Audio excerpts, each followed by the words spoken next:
고린도전서 15장 20절부터 34절에 있는 말씀 함께 보도록 하겠습니다.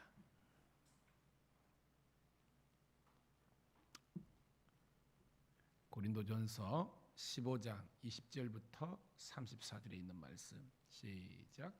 그러나 이제 그리스도께서 죽은 자 가운데서 다시 살아나사 잠자는 자들의 첫 열매가 되셨도다. 사망이 한 사람으로 말미암았으니 죽은 자의 부활도 한 사람으로 말미암는도다.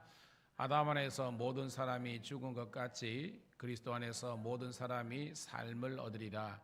그러나 각기 자기 차례대로 되리니 먼저는 첫 열매인 그리스도요, 다음에는 그가 강림하실 때에 그리스도에게 속한 자요, 그 외에는 마지막이니 그가 모든 통치와 모든 권세와 능력을 멸하시고 나라를 아버지 하나님께 바칠 때라. 그가 모든 원수를 그의 발 아래에 둘 때까지 반드시 왕노릇하시리니 맨 나중에 멸망받을 원수는 사망이니라. 만물이 그의 발 아래에 두셨다 하였으니 만물을 아래에 둔다 말씀하실 때에 만물을 그의 아래에 두신 이가 그 중에 들지 아니하는 것이 분명하도다. 만물을 그에게 복종하게 하실 때에는 아들 자신도 그때의 만물을 자기에게 복종하신 이에게 복종하게 되리니 이는 하나님이 만유의 주로서 만유 안에 계시려 하심이라. 만일 죽은 자들이 도무지 다시 살아나지 못하면 죽은 자들을 위하여 세례를 받는 자들이 무엇을 하겠느냐? 어찌하여 그를 위하여 세례를 받느냐? 또 어찌하여 우리가 언제까지 위험을 무릅쓰리요? 형제들아, 내가 그리스도 예수 우리 주 안에서 가진 바 너에게 대한 나의 자랑을 두고 단언하느니 나는 날마다 중요라. 내가 사람의 방법으로 에베소에서 맹수와 더불어 싸웠으며 내가 무슨 유익이 있으리요? 죽은 자가 다시 살아나지 못한다면 내일 죽을 터이니 먹고 마시자 하리라. 속지 말라. 악한 동무들은 선한 행실을 더럽히나니 깨어 의를 행하고 죄를 짓지 말라. 하나님을 알지 못하는 자가 있기로 내가 너희를 부끄럽게 하기 위하여 말하노라. 아멘. 할렐루야. 다시 한 번 더 새벽을 함께 깨운 우리 사랑하는 성도 신우들을 환영하며 축복합니다. 오늘은 6월 26일 고린도전서 15장 20절부터 34절에 있는 말씀을 본문으로 부활, 오늘의 침투한 생명력이란 제목의 말씀을 통해서 은혜를 나누도록 하겠습니다. 자, 이제 고린도전서가 16장으로 끝나요. 근데 핵심적인 내용은 15장에서 끝납니다. 16장에는 이제 바울의 보통 서신이 보면 마지막에는 본인을 사역을 도와주었던 평생 함께했던 동력자들을 또에게 대한 감사와 축복의 내용이 있거든요. 로마서도 그렇고 고린도전서도 마찬가지고. 그래서 15장 전체가 어떻게 보면 바울이 마지막으로 강조하는 그런 내용이라는 거예요. 벌써 우리가 고린도전서를 제가 해보니까 지난달 5월 한 23일 뭐 이때더라고요. 한 달 이제 넘게 우리 고린도전서의 말씀을 함께 나누고 있는데요. 고린도전서를 그때 제가 첫 시간에 전체 주제를 일목요연하게 제가 설교한 기억이 있습니다. 고린도전서는 뭐냐면 십자가의 복음으로 교회를 다시 세우라는 겁니다. 한번 따라해 볼까요? 십자가의 복음으로 교회를 다시 세우라. 이 교회는 교회 공동체를 이야기하는 겁니다. 근데 교회만 뜻하는 것이 아니라 가정도 공동체잖아요. 십자가의 복음으로 교회를 세우고 가정을 세우고 최초로는 개인 우리 한 사람 한 사람을 세우고 확장돼서 나라 민족과 열방을 세우는 것이 십자가의 복음이라는 겁니다. 그래서 십자가의 이 복음이 멸망받는 사람들에게는 미련하고 어리석게 보이지만 구원을 얻은 우리들에게는 하나님의 능력과 지혜인 줄로 믿습니다. 그게 고린도전서의 1장에서 사도 바울이 먼저 주제를 말씀하고 그 다음에 뭐요? 뭐 1장부터 보면 이제 뭐 당파 싸움 그죠? 그 다음에 뭐 그 혼인의 문제, 재물의 문제, 방언의 문제, 은사의 문제 뭐 이렇게 우리 했잖아요. 그리고 마지막 이제 어저께도 마찬가지고 계속 뭐 이제 내일까지 해서 마지막 바울이 이제 고린도 교회의 문제가 어떤 문제였습니까? 바로 부활. 고린도 교인들이 부활이 없다고 그렇게 나오는 거예요. 여러분 아는 것처럼 바울이 전한 바른 복음의 핵심은 두 가지였죠. 공부했지만 뭐예요, 여러분? 십자가 죽음과 부활이잖아요. 여러분 십자가가 왜 중요해요? 십자가가 있어야만 어떤 문제가 해결되는 겁니까? 죄의 문제. 그 다음에 부활에 있어야만 어떤 문제가 해결되는 거예요? 사망. 그래서 우리가 오늘도 찬양했지만 죄와 사망의 권세를 이긴 것이 바로 복음임인데, 이 복음의 핵심이 바로 예수님이 십자가의 죽음 때문에 우리의 죄의 문제, 이게 대속이죠. 해결되고, 우리가 오늘도 본문에 냈지만 사망이 가장 무서운 거잖아요. 근데 이 사망의 권세를 부활에 이기기 때문에 오늘 예수를 믿는 우리들이 나중에 뭐예요? 혼련하게 변화되고 부활한다는 것을 성경은 계속해서 이야기하는 겁니다. 자, 그 주제를 알면 이 본문은 이제 쑥 해석이 되는 거죠. 자, 20절부터 22절 시작. 그러나 이제 그리스도께서 죽은 자 가운데서 다시 살아나사 잠자는 자들의 첫 열매가 되셨도다. 사망이 한 사람으로 말미암았으니 죽은 자의 부활도 한 사람으로 말미암는다. 아담 안에서 모든 사람이 죽은 것 같이 그리스도 안에서 모든 사람이 삶을 얻으리라. 자, 그리스도께서 죽은 자들 가운데서 이미 뭐예요? 이 땅에서 먼저 운명을 달리한 사람들을 이야기했죠. 그런데 거기에서 다시 살아나서 뭐예요? 부활하셨다는 거예요. 그래서 잠자는 자들 중에서 부활의 첫 열매가 누구다? 예수님이라는 겁니다. 그러면서 우리가 여기 이제 대표성의 원리죠. 한 사람으로 말미암아 죽음이 세상에 들어왔어요. 이 첫 번째 아담이죠, 그죠? 그 다음에 두 번째 사람은 누굽니까? 예수님이죠. 아담을 통해서 죽음이 들어왔다면 예수님을 통해서 다시 한 번 더 생명이, 삶이, 구원이 들어왔다, 이 말이죠. 23절 시작. 그러나 각각 자기 차례대로 되리니 먼저는 첫 열매인 그리스도요, 다음에는 그가 강림하실 때에 그리스도에게 속한 자요. 자, 그리스도가 첫 열매라는 건 잘 알고 있고요. 그가 강림하실 때에 그리스도에게 속한 자, 이게 뭐예요, 여러분? 끝까지 뭘 지킨 사람? 그렇죠. 믿음을 지킨 사람. 우리 요한계시록 있죠. 끝까지 믿음을 지킨 그 사람들이 바로 그리스도에게 속한 자라는 겁니다. 그런데 뭐예요? 믿음 지키다가 먼저 죽은 사람이 있겠죠? 순교자들, 믿음 있었던 분들. 그분들이 뭐예요? 혼련히 다시 한 번 더 신령한 옷을 입고 살아나는 그 부활과, 그 다음에 뭐예요? 그 당시에 또 육신적으로 살아있는 사람들은 들림을 받는 그 모든 것을 이야기하는 겁니다. 그런데 이제 24절은 다른 내용이에요. 시작. 그 후에 마지막이니 그가 모든 통치와 모든 권세와 능력을 멸하시고 나라를 아버지 하나님께 바칠 때라. 여러분 오늘 본문에서는 이제 그가가 계속 나오는데, 엄밀하게 말하면은 주가 할 수 있지만 좀 더 하면요, 성부의 영역과 성자의 영역이 따로 나누인 것을 볼 수 있습니다. 24절에는 뭐예요? 우리 예수 그리스도 성자께서 모든 통치, 권세, 능력을 멸하시고, 이게 뭐예요? 이 땅에 속한 세상의, 그죠? 이 권력을 멸하시고 하나님의 나라를 아버지 하나님께 바칠 때라는 겁니다. 이게 뭐예요, 여러분? 마지막 세상 종말의 때에 여러분 예수님께서 요한계시록에 있지만 의 최후 승리를 누리시잖아요. 모든 어둠의 권세를, 사단의 권세를 물리치시고, 그래서 뭐예요? 이 모든 나라를 성부 하나님께 올려드리는 겁니다. 자, 25절 26절 시작. 그가 모든 원수를 그 발 아래에 둘 때까지 반드시 왕노릇 하느니 맨 나중에 멸망받을 원수는 사망이니라. 아멘. 자, 뭐 다른 내용은 어렵지 않은데 맨 마지막에 멸망받은 존재가 뭐다? 사망이라는 겁니다. 그런데 이 사망의 권세를 뭐요? 예수님이 부활하심으로 깼기 때문에 오늘 이 말씀은 예수님이 영원한 승리자가 되신다라는 것입니다. 고로 우리는 이미 이긴 싸움을 싸우는 거예요. 그냥 결과가 모르는 싸움이 아니라 이미 예수님께서 부활의 첫 열매가 되심으로 죄의 문제, 사망의 문제를 이미 해결하셨잖아요. 우리는 그걸 믿음으로 따라가기만 되는 겁니다.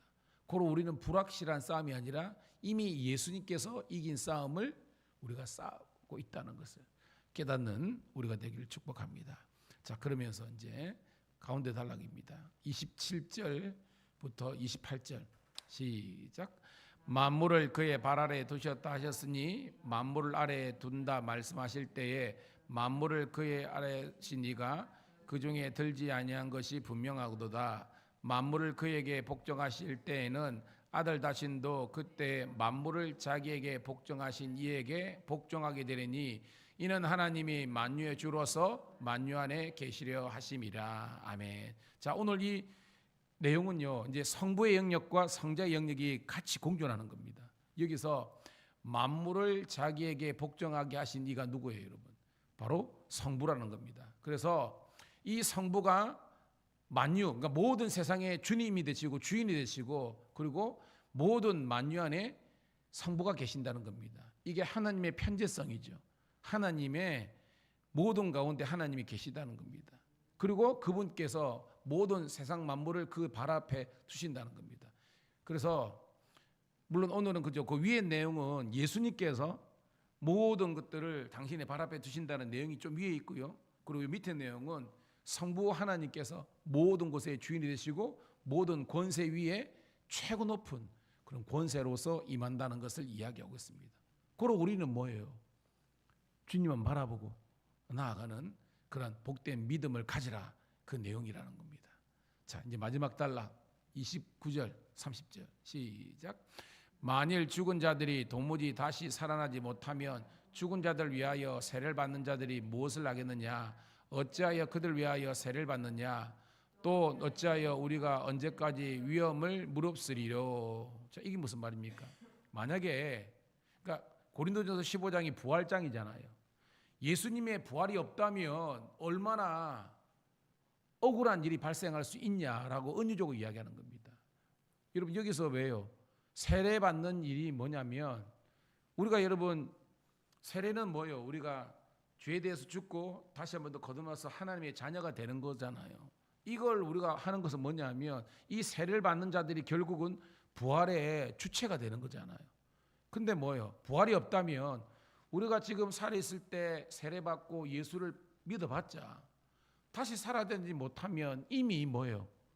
돌아가신 예수님과 그를 따르는 그에 속한 사람들, 즉 우리 믿음의 선진들을 히브리서에 나오는 거죠. 믿음의 이 영웅들을 다시 만날 수 있다 없다? 없다는 것입니다. 고로 이거는 뭐예요?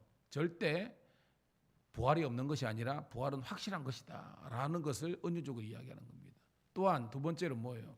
우리가 예수님이 부활하심으로 우리가 부활이 없다면 우리가 이 땅에 있어서 복음 때문에 고난 당하잖아요. 그죠? 이 사명 때문에 당하는 고난 당하는 것이 얼마나 무의미하냐 그런 내용이라는 겁니다. 자, 바울은 자기 이야기를 하고 있습니다. 31절 32절 시작. 형제들아, 내가 그리스도 예수 우리 주 안에서 가진 바 너에게 대한 나의 자랑을 두고 단언하노니 나는 날마다 죽노라. 내가 사람의 방법으로 에베소에서 맹세와 더불어 싸웠다면 내게 무슨 유익이 있으리요? 죽은 자가 다시 살아나지 못한다면 내일 죽을 터이니 먹고 마시자 하리라 라는 겁니다. 즉 뭐요?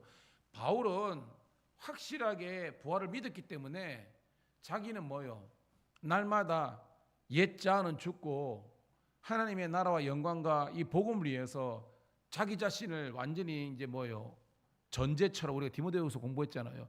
자기 자체를 죽음에 내어놓았다는 것입니다. 그러니까 죽기까지 복음을 위해서 사는 거예요. 그런데 만약에 부활이 없다면 죄송합니다. 이 같은 개고생이 어디 있냐? 이 표현하는 겁니다. 이거는 반어적인 거죠. 부활은 확실하고 내 수고, 내가 그리스도를 위해서 이 죽기까지 수고하고 헌신한 것, 그리고 많은 사람들이 이미 세례를 받고 했던 이 모든 것들은 다 무익한 것이 아니라 부활이 있기 때문에 다 유익한 것이다. 지혜로운 선택이라는 것을 이야기하고 있는 겁니다. 깨닫는 우리가 되길 축복합니다. 만약 그렇지 않으면 뭐요? 내일 죽을 터이니 먹고 마시자. 오늘 이 하루 그죠? 쾌세라세라처럼 그냥 쾌락주의로 가는 사람들이 훨씬 낫지. 그렇지만 뭐요? 부활이 있기 때문에 그런 쾌락주의나 금욕주의로 가는 것이 어리석은 일이고 복음을 위해서 죽기까지 수고하고 헌신하고 이 에베소 맹수가 뭐예요, 여러분? 그만큼 에베소에서 사역이 힘들었다는 거죠. 그런 이단들, 그런 적 그리스도와 내가 싸웠던 이 모든 것들이 바로 의미 있기 위해서는 부활이 확실해야만 가능하다라고 이야기하는 겁니다. 자, 마지막 34, 33, 34절입니다. 시작. 속지 말라. 악한 동무들은 선한 행실을 더럽히나니 깨어 의를 행하고 죄를 짓지 말라. 하나님을 알지 못하는 자가 있기로 내가 너희를 부끄럽게 하기 위하여 말하노라. 아멘. 바울의 이야기입니다. 고린도 교회에 가만히 들어온 이단 사이비 적그리스도 세력들이 예수님의 부활을 부정하는 겁니다. 그러니까 세상이 부정한다 그래도 이 성도들이 넘어가지 않으면 되잖아요. 근데 거기에 넘어가 버린 거예요. 제가 말했죠. 이단들의 포섭의 대상은 새가족, 새신자들이나 불신자들이 아닙니다. 여러분들이요, 기신자들, 교회에 나와서 성경도 알고 세례도 받고 나름 신앙생활을 한다고 하는 사람들이 1차 포섭 대상이라는 겁니다. 그게 신천지에 추수꾼이 교회를 와가지고 어지럽히는 게 그거 아닙니까, 여러분? 사도 바울 이야기합니다. 그런 부활이 없다, 부활이 확실하지 않다라고 의심하는 세력들에게 속지 말라는 겁니다. 그것을 악한 동무라는 겁니다. 그들은 선한 행실, 즉 믿음을 무너뜨리는 세력이라는 겁니다. 그래서 우리들에게입니다. 깨어 있으라. 이게 근신하라는 거죠. 의를 행하고. 여러분, 신약에서 의는 뭐라 그랬습니까? 예수님이라 그랬죠. 이거는 뭐예요? 믿음대로 행하라는 것입니다. 그리고 선한 행세를 더럽히지 말고 항상 죄짓지 말고, 그다음 뭐예요? 항상 하나님의 나라와 영광과 또 그분과 동행하며, 우리가 성도로서 이 죄악된 세상에서 세상과 동화돼 가지고 죄짓고 경건을 버리고 믿음을 버리고 그렇게 살면 안 된다는 것입니다. 오늘 결론의 말씀은 믿음을 지키고 우리 각자의 사명을 지키는 것이 다시 한번 이 교회를 세운다는 것을 깨닫는 우리가 되기를 축복합니다.